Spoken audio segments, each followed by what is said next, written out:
Episode 20 Bencana Banjir, 5. Situasi menjadi jelas. Yo Jong-hyuk ini percaya pada sesuatu yang seharusnya tidak ia miliki. Saya berteriak ke arah Lee Seolwa.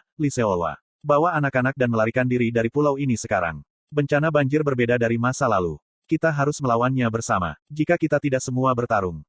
Kim Dokja, jangan ganggu aku jika kamu tidak ingin mati. Yo Jong-hyuk muncul di belakangku dan meraih leherku. Tiba-tiba, tubuh saya kehilangan kekuatan dan lutut saya jatuh ke tanah. Aku menggigit bibirku dan berseru, Yo Jong-hyuk, dengarkan aku. Shin Yosung bangun sekarang bukan Shin Yosung Lo. Setelah Anda bertemu dengannya. Petik 2. Saya ingin mengatakan lebih banyak tetapi suara saya tiba-tiba berubah menjadi suara melengking. Sialan, saya menggunakan hit pressure point untuk secara bertahap melepaskan energi yang telah dikeluarkan Yo Jong-hyuk ke dalam darah saya. Sekarang saya harus menaklukkannya. Tentu saja, tidak ada seorang pun di Seoul yang bisa menundukkan Yo Jong-hyuk. Tidak, hanya ada satu. Orang itu datang sekarang. Bencana banjir terbangun. Bersamaan dengan pesan itu, lampu hijau muncul dari meteorit. Akhirnya, penetasan meteorit dimulai. Saya mendengar suara Dok Kaebi perantara. Inkarnasi Seoul benar-benar pemarah. Daerah lain tidak begitu bersemangat untuk membangunkan bencana dan berjuang untuk menghindari bencana. Sulit bagi Bi-hyung untuk berhenti lebih lama. Apakah kamu merindukan teman pertamamu? Sekarang, bersiaplah menghadapi bencana. Temanmu menunggumu di dunia lain. Skenario utama baru telah tiba. Plus. Skenario utama tanda pagar 5 bencana banjir. Kategori, utama. Kesulitan, SS. Kondisi jelas, bunuh bencana banjir, Shin Yosung. Batas waktu. Kompensasi, 100.000 koin. Kegagalan, jatuhnya Seoul. Plus. Meteorit besar membelah dan mengungkapkan bagian dalam yang mengingatkan pada rahim. Seorang wanita yang benar-benar telanjang terperangkap di dalam seperti fosil. Itu adalah wanita misterius dengan kulit putih bersih. Rambutnya yang indah diikat kuncir kuda dan melilit tubuhnya. Ini adalah penampilan dewasa Shin Yosung. Seorang gadis.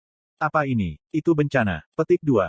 Lee Ji-hye dan Lee Hyun-sung berhenti sementara beberapa inkarnasi diam-diam menatapnya. Mereka sepertinya merasakan kesenjangan kekuasaan yang parah. Keahlian eksklusif, dinding keempat, telah mengimbangi guncangan mentalmu.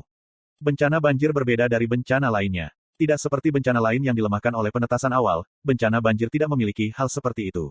Bencana banjir semakin kuat saat dia bangun. Saat Shin Yosung membuka matanya, bulu putih tumbuh di sekujur tubuhnya.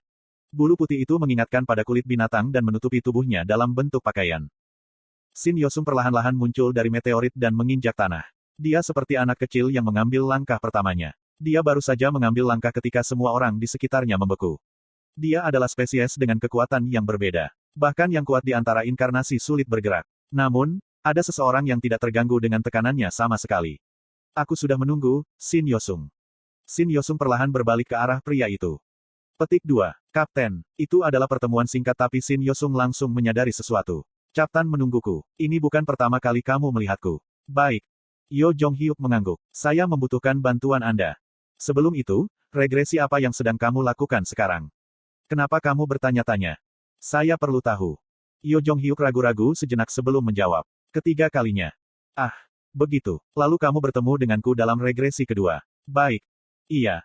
Dia adalah alasan mengapa Yo Jong-hyuk bisa mencapai skenario ke-46 di regresi kedua. Itu berkat bencana banjir di depan kami. Bencana banjir adalah Shin Yosung dari garis dunia ke-41. Dia datang ke masa lalu karena Yo Jong-hyuk dari regresi ke-41. Shin Yosung ditinggalkan oleh dunianya, melakukan perjalanan selama bertahun-tahun dan akhirnya turun ke skenario bumi masa lalu. Ini adalah regresi ketiga. Saya memberi Anda informasi terakhir kali tetapi Anda masih gagal. Petik 2. Itu sebabnya aku butuh informasi lebih banyak. Regresi kedua Shin Yosung memilih Yo Jong-hyuk dan memberinya semua informasi yang dia tahu. Itu adalah pertimbangan terakhir untuk Yo Jong-hyuk yang dia tahu. Itu hanya untuk regresi kedua. Shin Yosung membuka mulutnya. Petik 2. Butuh ribuan tahun. Aku bisa merasakan kelelahan bertahun-tahun yang menumpuk di ekspresi Shin Yosung. Hal-hal yang dilakukan oleh putaran ke-41 Yo Jong-hyuk lebih buruk daripada pembunuhan. Ribuan tahun. Periode waktu ini cukup untuk membuat seseorang runtuh dan ego mereka luntur. Shin Yosung bertahan sepanjang waktu dan akhirnya menjadi bencana. Kapten, tahukah kamu betapa sulitnya bagiku? Saya bertahan selama bertahun-tahun untuk memenuhi permintaan Anda. Petik 2. Maksud kamu apa? Aku ingin melihat Kapten. Yo Jong-hyuk tidak melihat keputusasaan di senyum Shin Yosung. Dia membuka mulutnya dengan sikap acuh tak acuh. Beri aku semua informasi dari regresi ke-41. Apakah masa depan saya mengatakan sesuatu? Petik 2. Aku ingin berteriak padanya, tetapi suaraku tidak mau keluar. Mata Shin Yosung setenang mata badai. Hanya aku yang bisa membaca emosi bergolak yang tersembunyi di matanya. Tidak ada yang berubah. Berkat Yo Jong-hyuk, Shin Yosung bergerak sendiri di labirin dunia selama lebih dari 1000 tahun. Dia bekerja 200 tahun demi kemanusiaan. Dia menepati janjinya untuk membela dunia selama 200 tahun. Kemudian selama 200 tahun, dia ingat Yo Jong-hyuk dan teman-temannya. Selama bertahun-tahun, Shin Yosung menggunakan beberapa kenangan untuk melindungi dirinya. Namun, pertanyaan muncul semakin dia ingat. Apa artinya semua ini? Waktu menghapus alasan dan rasa keadilannya. Setelah penyebabnya lenyap, hanya kebenaran manusia miskin yang tersisa. Dia merasakan kebencian terhadap Yo Jong-hyuk yang mengubah dirinya dan teman-temannya menjadi alat regresi. Kesepian dan keputusasaan karena kehilangan dunia meresap ke tulangnya. Shin Yosung membenci Yo Jong-hyuk yang membuatnya menjadi ini. Kapten tidak pernah berubah. Jangan katakan hal-hal yang tidak perlu dan balikkan informasinya. Saya tidak punya waktu. Petik 2. Apa, kita, untuk Kapten? Apa? Aku melakukan segalanya untukmu. Saya memberi Anda satu kesempatan. Namun, Kapten masih di sini. Dia dengan ramah membantu Yo Jong-hyuk dalam regresi kedua. Kamu akan terus maju. Anda akan mengubah orang-orang seperti saya menjadi alat dan meninggalkan saya di labirin dunia yang mengerikan. Itu semua karena rasa keadilan itu. Aku benci kamu karena hidup di dunia ini saja. Petik 2. Sekarang Shin Yosung menghadapi Yo Jong-hyuk dari regresi ketiga. Hanya ada satu hal yang akan aku katakan padamu. Kapten tidak bisa menyelamatkan siapapun. Shin Yosung tertawa. Regresi ketiga Anda berakhir di sini. Cahaya muncul dari tangan Shin Yosung pada saat yang sama aku bisa melepaskan diriku menggunakan titik tekanan. Saya berlari dengan sekuat tenaga dan dilanda badai eter. Keluar dari jalan, Yo Jong-hyuk.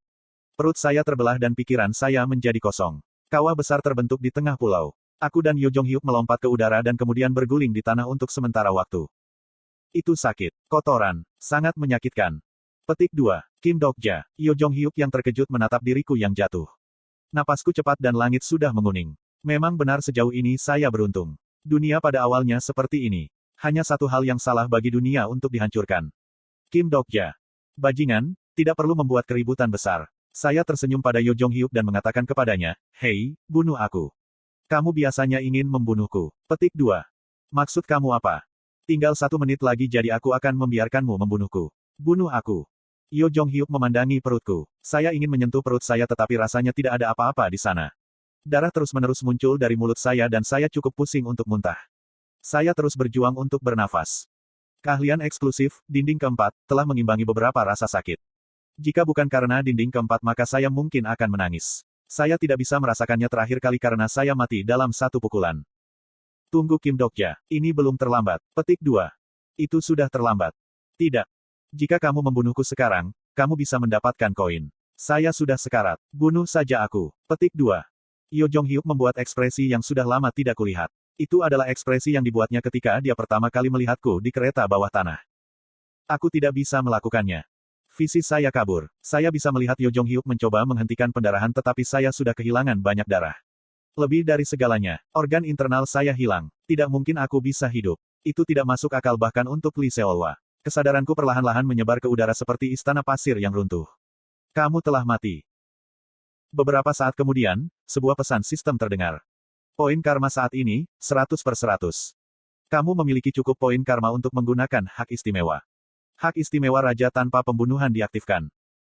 Seperti yang diharapkan, aku membuka mataku dalam kegelapan. Ini adalah kondisi ini lagi. Perasaan itu benar-benar kotor. Karena kesalahan tabrakan dengan keahlian eksklusifmu, hak istimewa King of No Killing akan ditunda. Berkat kematianmu, kesadaranmu telah sepenuhnya terbebas dari kendala tubuhmu. Keahlian eksklusif, sudut pandang Omniscient Reader Stage 3 telah diaktifkan. Saya mendengar pesan yang akrab di kegelapan. Saat berikutnya, sebuah layar muncul di depan saya. Itu adalah pengamatan orang ketiga. Banjir. Petik 2. Itu seperti kata Dok Kaebi perantara. Bencana banjir lebih dari gabungan bencana lain. Shin Yosung memberi perintah dan udara terdistorsi, membuat monster keluar. Monster Gate, fitur utama atribut kelas legenda Beast Lord. Banyak monster yang dijinakkan olehnya saat dia bepergian, dimensi dilepaskan sebagai mimpi buruk di bumi. Robek, hancurkan, hancurkan. Petik 2.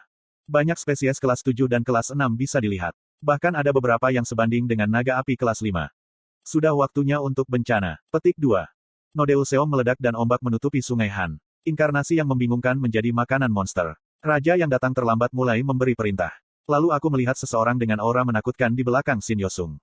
Aku akan membunuhmu, Shin Yosung. Petik 2. Bajingan gila ini. Bila Ether Yo Jong-hyuk bergerak di udara dengan suara mengerikan. Shin Yosung menghindari serangan itu dan tersenyum ringan. Level Breaking the Sky Sword Anda sudah cukup tinggi. Namun, Anda tidak dapat mengalahkan saya, tidak peduli bagaimana Anda mencoba. Paling-paling, ini level ini. Petik 2. Kamu harus menyerahkan ronde ini. Kita lihat saja nanti. Saya tidak akan mati sekarang. Mungkin saja itu terjadi 10 tahun kemudian. Petik 2. Saya akan membunuhmu. Petik 2. Kapten, kamu tidak terlalu gelisah. Apa alasannya? Petik 2. Aku diam-diam menyiapkan sudut pandang protagonis orang pertama. Dalam situasi saat ini, yang terbaik adalah mentransfer ke tubuh Yo Jong-hyuk. Saya merasa tidak enak tetapi akan sedikit lebih mudah untuk menangani bencana jika saya pindah ke orang ini. Ada yang aneh. Apakah kamu benar-benar kapten? Lalu mata Shin Yosung bergeser ke mayatku. Siapa orang itu? Saya belum pernah melihat orang seperti itu sebelumnya. Petik 2. Yo Jong-hyuk tetap diam. Dia hanya mengayun dan mengayunkan pedangnya. Ini adalah satu-satunya jawaban. Berapa lama dia mengayunkan pedangnya? Yo Jong-hyuk perlahan membuka mulutnya. Orang itu. Petik 2. Wajah Shin Yosung secara bertahap dipenuhi dengan keraguan dan ketidakpercayaan. Yo Jong-hyuk yang pendiam akhirnya berbicara. Dia adalah teman saya. Petik 2.